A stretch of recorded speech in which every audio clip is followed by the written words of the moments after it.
Hey everybody, welcome back to Highway Blossoms. Last time we explored the Mummy Cave ruins at Canyon de Chelly, and we came out empty-handed. To be fair, this one is like looking for a needle in a haystack. So I'm not totally surprised they didn't find anything, but it sucks. So now we will see what plan B is, the next move. Inside the RV once again, I crash down to the driver's seat and kick my feet up on the dash. It's a relief to sit on something soft. Like a satellite, Marina hovers around me, expectant. So that was a failure, obviously. Do you think it might be in a different part of the canyon? Maybe, but we're not going to find out. We could spend days out here and not find anything. Most likely, someone else found it before us. Maybe even before this whole treasure hunt thing started. She stares at the ground, then perks back up. That's okay, though. All we can do is move on. Reaching into the glove department, she brings out the journal and hands it to me. Come on, show me why the human travel guide is the best. Oh, that's sweet. I look at her for a moment, then with a smile gently take it from her. Sure thing. But that's the first and only time you're ever gonna call me that, okay? Okay. I flipped through the journal and skimmed the pages. I skipped one of the entries last time because it looked like a jumbled puzzle. But if we're going to find the rest of the treasure, then we need to tackle this head on. Bracing myself for the confusion, I find the entry and groan. I write to you today not from my dear Lamasai's winged landmark, but from a destination of unforeseen detour. During my journey eastbound, I encountered a split within the dusted road. I've encountered many of these on my travels, but this one triggered a thought that maybe perhaps I've been too obvious with my hiding. Let us assume a jealous peer wanted to track me. Paranoia or not, if they so desired, they easily could. My steed's prints were set within the sand, and I've not disguised my livelihood. In fact, one may call these a trail. If one were to follow this trail, they may even happen upon my bounty. The likelihood of this is very slim. However, I've always considered myself to be a man who only takes calculated risks, which is why I'm shocked in that this thought has never crossed my mind before. Surely an intelligent, rugged, and worldly individual such as myself would have come to this conclusion by now. Or perhaps I am none of those things? Nonetheless, I marked the split and took the path I felt was less traveled. After I'd covered enough distance, I found a satisfactory location. Acres of identical arched stones were spread across the area. The more I traveled, the more there were. On occasion I had seen some, but never so close together, nor so plentiful, though I do worry one could narrow down the gold if they had the will. Alas, the remnants of my illness reappeared, forcing me to find a resting site. Eventually I settled between two stones, unlike the archstone. I often feared they would fall or collapse on me, but their balance seemed steady, and they provided shade and scenery. So once again I am rested and determined. While this detour took precious time away from me, I very much feel it was worth the security it provides, even if it was unnecessary.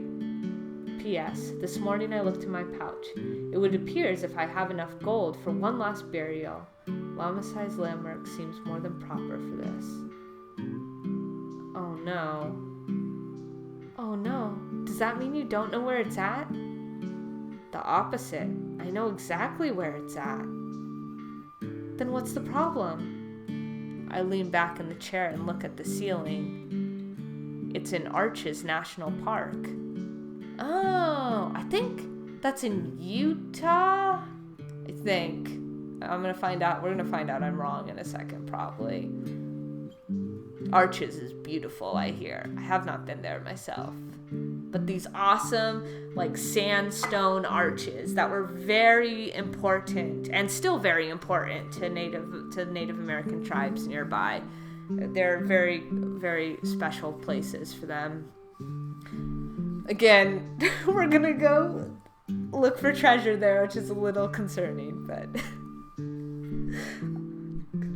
I ignore her and keep looking at the ceiling. Arches has over 2,000 natural stone arches. The miner said he hit it between 2 stones. She blinks. I sigh. An arch is a rock formation that curves in the air. Think of it like an upside-down U. Finally, she gets the message. Her face morphs into a blank canvas and she stares out the windshield. Oh no. Yeah. If we want to find this thing, then we need to look between every single arch in arches. After a moment of petrified silence, Marina takes back the journal and returns it to its proper place in the glove compartment. With a shaky smile, Marina looks back at me and tries blowing it off. Arches National Park, huh? It's somewhere in Moab, right? You ever been? Oh, hey, so it is in Utah. I thought so. With a shaky grin of my own, I respond, totally ignoring the impossible feat ahead of us. Yeah, I went to Moab a long time ago. Arches is really famous, like world famous. We're both sweating, staring at the long road ahead as we try our best to make casual conversation. It's like a game of chicken. Who's going to break first? I've always wanted to go. Where have you vacationed before? Honestly, nowhere. Not out of the state, at least. For real? Not even to visit family? My grandparents live in New Mexico, too. I think only my big brother has been outside of the state. You got any other siblings, or just you two? She shakes her head. There's 9 of us. I've got 2 younger brothers, 3 older brothers, and an older sister, and 2 little sisters. Marina, is your family Mormon? Actually, I don't know what the Mormon population is like in New Mexico. I know there's a lot of Mormons in Arizona, and there are obviously a lot of Mormons in Utah. But Marina, I hate to like generalize, but it sounds like perhaps your family's Mormon. I whistle. Damn, that's a big-ass Christmas card. Right? At some point, it's just like, aren't you ever gonna stop? I'm almost out of fingers to count on. Chuckling, I stand up and walk to the back. Marina follows behind me. What about you? Do you have any siblings? Nah, just me. Otherwise, they'd probably be riding around this old thing with us. As I say that, I collapse down onto my bed, sprawling out. Sitting up front felt good, but this is heavenly. The bed sinks a little as she takes a seat on its edge. I can't really imagine having a single brother or sister. Definitely not 8 of them. But I guess they don't all live at home? Actually, you're kidding. Only one of my brothers has moved out. It's the worst. Like, you have to make a reservation to take a shower. Yeah, you must have a ginormous house to fit that many people in it. I could not imagine. My family's pretty small. Well, my immediate family's pretty small, so but I know of lots of people, Mormons, in fact. I have friends who are Mormon, and they come from these large families, and I'm like, wow, you have a lot of siblings, and they all live together. That's insane. No wonder you ran away. Pretty much. As soon as I finished school, I was just like, okay, time to get out of here. How long ago was that? Just a couple months, 2-ish. What do you major in? Huh? Like, what did you get your degree in? Dude, I don't think Marina was talking about college. Yeah. She wouldn't be living at home. Well, you can live at home and go to college, but Amber, you missed the ball on that one. Oh, not college, high school. I just finished high school. Huh? Using my elbows, I prop myself up. I mean, Amber, it really makes a lot of sense. Marina is very naive. She didn't even know who Aristotle was, which, if you're 18, and you probably wouldn't. What? How old are you? Putting her hands on her hips, Marina puffs out her cheeks and looks offended. I'll have you know it's very rude to ask a lady her age. She deflates.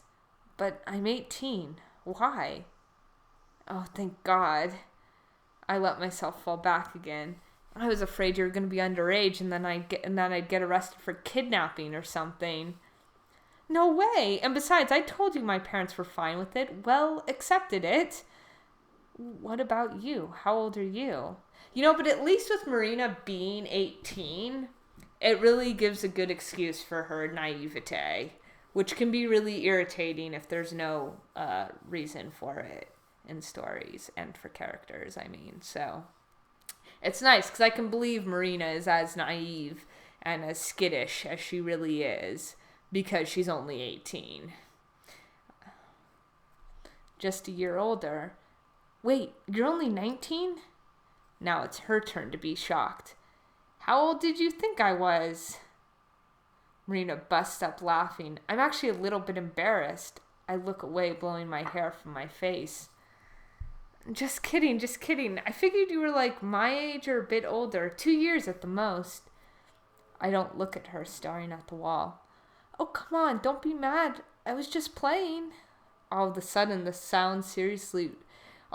she sounds seriously regretful. I want to mess with her, but the puppy dog look she gives me over her shoulder is too hard to resist. Sorry, what? My hearing must be getting bad in my old age. She throws a pillow at me from the bed beside her, and I deflect it with my arm. Good save, Granny. Now she leans back too, staring up at the ceiling. Her hair spreads across my leg. I don't move it. Then I realize that all the worry and nervousness we had about Arches is gone. Somewhere along the line, we just forgot about it. Huh. I don't know when we reach the point in our relationship where we can be comfortable being this close to each other, but I'm glad that we have. Maybe, just maybe, I'm enjoying the closeness a little too much. It's been a long time since I've dated someone. Gramps' health made having a girlfriend impossible. There wasn't time for anyone else. Hell, I hardly had time for myself. Not that I cared. I'd do it all over again. Still, it's nice having someone to talk to, so it's not just me and my thoughts. So, Amber really only had her grandfather. Like, what about her parents? Is that something that's going to come up, I wonder? Because at 19, Amber's roaming around in an RV. She's only ever mentioned her grandfather, who she had to take care of, it sounds like, especially in his old age and with the sickness. So, which is usually not a child's job unless there's some reason for the parents to not be available, which seems the case. Also, Amber made that comment earlier about how if she had siblings, they would be with her in the RV. So, are mom and dad out of the picture for some reason? That's interesting. It's interesting. Hopefully we get more information. I mean, I'm sure we'll learn more about Amber and her relationship with her grandfather, though it's obvious that they were quite close. Just as I'm about to settle into the mood, she sits up and stretches. I'm pretty sleepy. Are you going to bed soon? Nah, I took a nap earlier, so I'm good. It's only a few hours to Moab, so I'll drive us there tonight. Moab, huh? Well, yeah. Something wrong? No, I was just kind of wondering. She trails off. Wondering? How far away is the Grand Canyon? From here? I don't know, 3 or 4 hours? But it's in the total opposite direction that we're going. Oh, okay. The crestfallen look on her face should be illegal. Sorry, I love that using that phrase of that should be illegal. I just got a kick out of that. Anyways. Sorry, I should have looked at the map before I asked. Actually, Grand Canyon isn't totally the opposite direction. If they're going from Canyon de Chelly up to Moab, they're going essentially north. Grand Canyon would be like west of them. But Whatever. I'm not driving here. I'm not the main character. I'm not driving this ship. Smiling, she turns and heads to bed, disappointment clinging to her like perfume. Night, Amber. Leaning against my pillows, I watch as she slowly trods off to the back. Come on now. I'm not that heartless.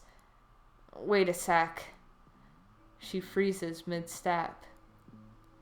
I guess since I was going to drive all night anyway, we can make a detour.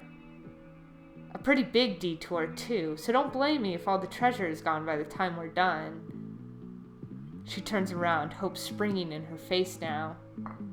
But I guess it's like a requirement that you see the Grand Canyon when you're sightseeing in Arizona, so that's what we'll do. You've got a lot of vacations to make up for. All of the tiredness and disappointment vanishes in an instant. Like a bird taking flight, she hurries back over to where I'm just standing up. A trademark Marina crash-tackle hug knocks me onto my butt in bed again. I pat her on the back a couple of times before she rises. Have I ever told you that you're the best? Probably, but don't you forget it. I couldn't if I tried. Goof. I poke her in the belly as I make my way up to the front again. Grab me an energy drink from the fridge, will you? When she sits down in the passenger seat, she has 2 cans of the energy drink. Thought you were going to bed.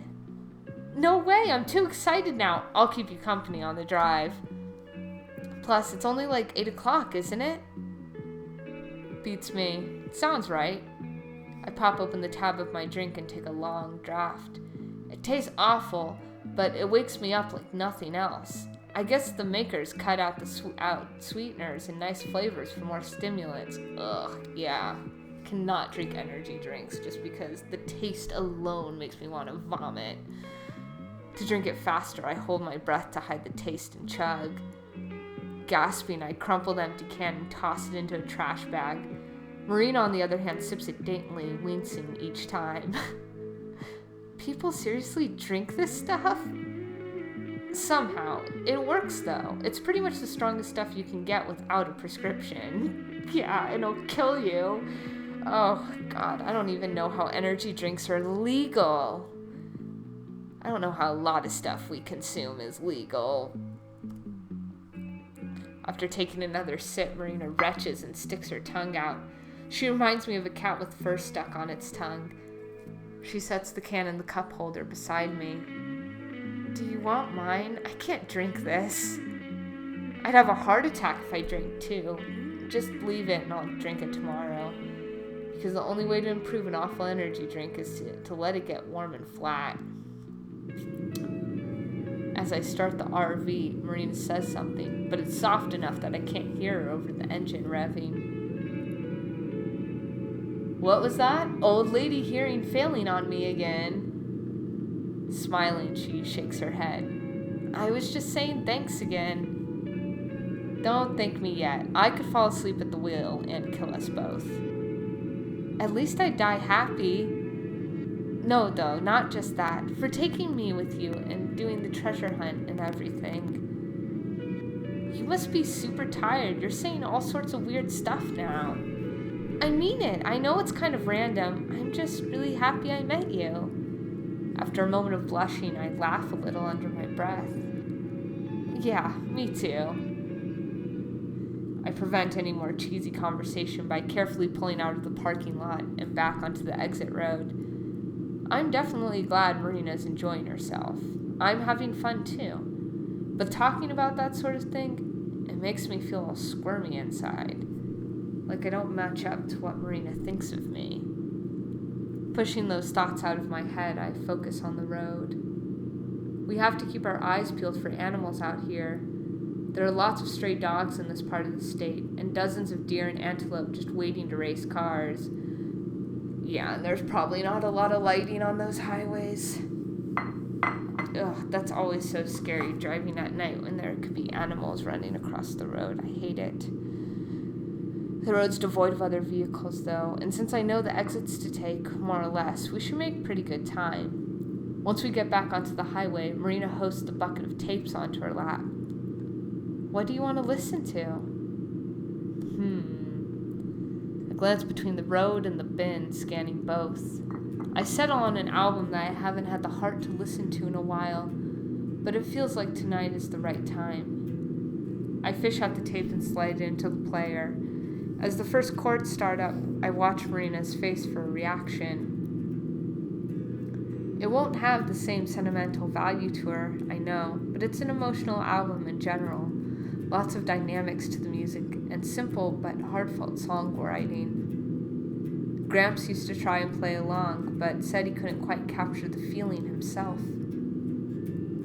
As I hoped, Marina's quiet, which means she's listening. Her cheek is pressed against the... Apologies. Her cheek is pressed against the window again. Her reflection barely visible, looks wistful. Good. For the second time today, a growing pressure starts in my eyes. I pod them, and the motion catches Marina's attention. You sure you're not too tired?